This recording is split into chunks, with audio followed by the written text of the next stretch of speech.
Voilà le grand retour de notre cher Rudus Greirat, qui revient plus en forme que jamais puisque sa dite maladie est enfin du passé. Il est de nouveau confiant et ça fait plaisir de le voir ainsi. Bonjour à tous, c'est Armo Sensei. Commençons cette review du premier épisode de cette seconde partie de Mushoku Tensei saison 2.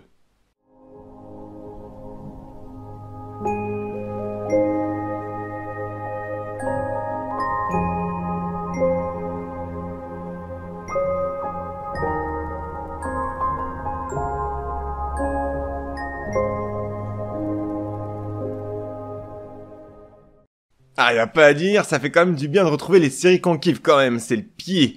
J'en peux plus de cette année 2024 qui est tellement magique déjà. Et s'il y en a un autre qui est heureux en ce moment, c'est bien notre Rudus qui a retrouvé toute son énergie, sa joie de vivre, ses hormones peuvent éclater au grand jour, il ne perd pas de temps. À peine débarqué en classe qu'il n'en peut plus de voir le moindre décolleté ou paire de jambes. Après je pense qu'aucun homme ne peut lui en vouloir car à sa place on ne tiendrait plus en place. Il faut dire qu'on préfère le voir comme ça, avec ses grimaces un peu perverses, ses pensées cochonnes là, Sacré Rudus, là. Je pense que pas mal de fans de Mushoku Tensei vont être heureux de cet épisode terminé, car je lisais pas mal de frustration au sujet de la partie 1 de cette saison 2, au fait qu'il ne se passe pas grand chose.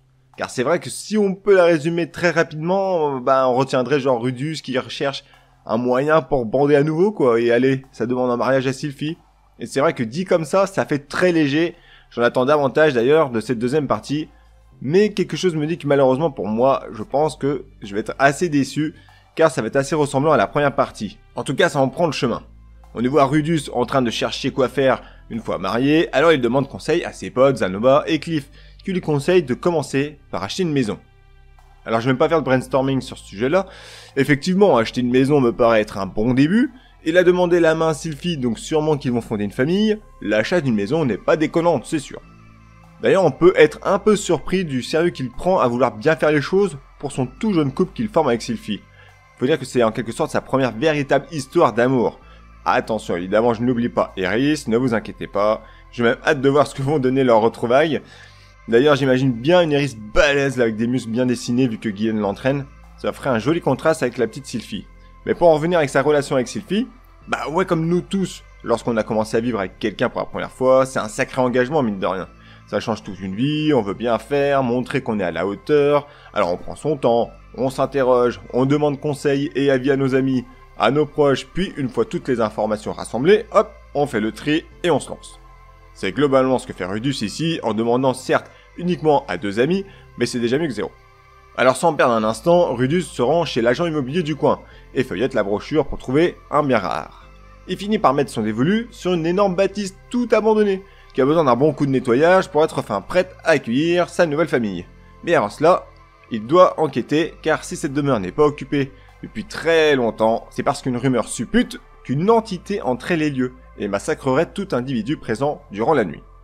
Bien évidemment, notre Rudus, peur de rien, compte bien régler cette affaire, mais il demande à Zanoba et Cliff s'il va bien l'accompagner. Ouais, c'est vrai qu'on ne sait jamais, Rudus est puissant, mais on ne sait absolument rien de ce qui peut se cacher dans cette baraque. Bref, nos amis y passent la nuit et découvrent qu'il s'agit en réalité d'un pantin de bois qui s'active une fois la nuit tombée. C'est d'ailleurs Zanoba qui parvient à le calmer en encaissant ses coups sans rien faire, car oui, il vient de faire une découverte qui pourrait bien chambouler sa vie ainsi que celle de Rudus. Imaginez un pantin de bois avec du silicone. Pas besoin de vous faire un dessin pour vous faire comprendre ce qui traverse l'esprit de Rudus et Zanoba à ce moment-là. Toujours est-il que Zanoba, lui, veut à tout prix garder le pantin pour lui, et demande même à Rudus s'il peut le garder, ainsi que le livre consacré à ce pantin, qu'ils ont retrouvé dans une pièce. Il souhaite se charger de son déchiffrage. Maintenant que la maison est clean, manque plus qu'une personne et non des moindres, la belle et ravissante Sylphie. Rudus entre-temps a magnifiquement réparé la maison, et les pièces sont juste immenses, mais aménagées pour le moment sobrement avec beaucoup de goût. Bravo Rudus, pour un gars qui a vécu des années reclus chez lui, sans faire attention à son hygiène de vie, c'est une belle perf en vrai. Ça montre à quel point il veut faire plaisir à Sylphie et qu'il veut la ken. Chapeau mec. Évidemment Sylphie est heureuse de voir qu'ils ont une maison rien que pour eux, mais quand je vois la taille de la baraque, même si Rudus précise que c'est pour anticiper les allées et venues de la princesse Ariel, que Sylphie doit protéger, une idée me traverse l'esprit, et chez vous aussi peut-être d'ailleurs, c'est l'arrivée d'enfants. Moi quand je vois une énorme baraque, je me dis grande famille. Je parle pas des stars qui claquent 20 millions dans une baraque alors qu'ils sont 3 à vivre dedans. Mais une bonne baraque en général, ça signifie grande famille. Et là, quand je vois la demeure de Rudus et Sylphie, je me dis beaucoup d'enfants quoi. Et ça serait même pas étonnant à vrai dire. Vu comme Rudus est en chaleur, même Sylphie fait régulièrement référence qu'elle lui fera des beaux enfants Donc à mon avis, cette affaire va pas traîner, ça va aller très vite même, et il y a de grandes chances qu'on les voit arriver durant cette saison. Bah alors, qui dit enfant dit quoi? Saison ennuyeuse peut-être? Bah, j'ai un peu peur franchement. Après je dis pas, j'adore quand même voir cette série chill, on prend le temps de voir se développer les personnages, l'histoire. Après on se plaint que les animes se ressemblent tous, donc ça c'est un bon point de Mushoku Tensei. Ça je reproche pas du tout. Mais j'ai plusieurs interrogations tout de même.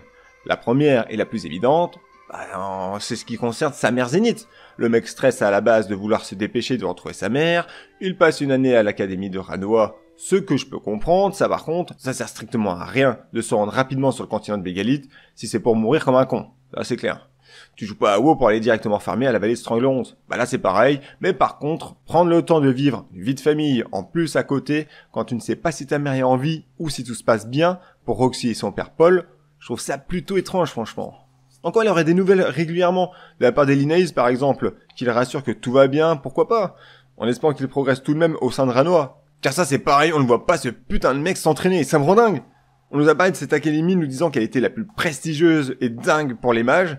Moi je m'attendais à le voir s'entraîner, affronter d'autres mages redoutables. Mais rien bordel de merde, il n'y a absolument rien, ce qui le tracasse lui c'est son sgeg. On peut même pas le voir apprendre des soins curatifs, concocter des potions, des poisons, je sais pas moi, apprendre de nouveaux sorts, s'améliorer à l'escrime, rien. C'est pas possible quand tu veux devenir plus fort, tu te bouges quoi, surtout avec ses capacités, il pourrait juste tout détruire le mec. Il a une réserve de mana de zinzin, c'est fou de pas s'en servir davantage.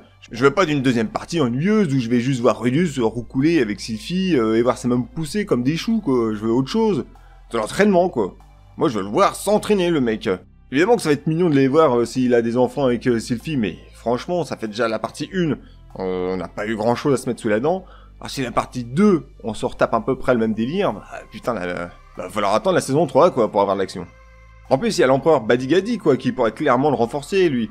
Et lui apprendre de nouvelles capacités au vu de sa puissance, ça serait quand même dingue de voir ça. Y a pas que Eris qui a besoin de s'améliorer mec, hein, toi aussi. Hein. Surtout si tu croises à nouveau le chemin d'Orstead. Je te rappelle quand même que c'est le seul qui t'a défoncé la gueule. Bon allez, je me calme, le prochain épisode concerne le mariage de Rudius et Sylphie. On va avoir le droit à une belle cérémonie avec tous les amis du couple réunis. Et peut-être même la lune de miel si on est sage. De toute façon, ça n'enlève rien en l'amour que j'ai pour cet anime. Cette histoire qui me transporte à chaque fois, même s'il ne se passe pas grand chose. J'ai l'impression de vivre leur vie une fois plongé dans un épisode, alors sur le coup, je me sens bien. C'est juste qu'un peu d'action de temps en temps, ça ferait du bien quand même.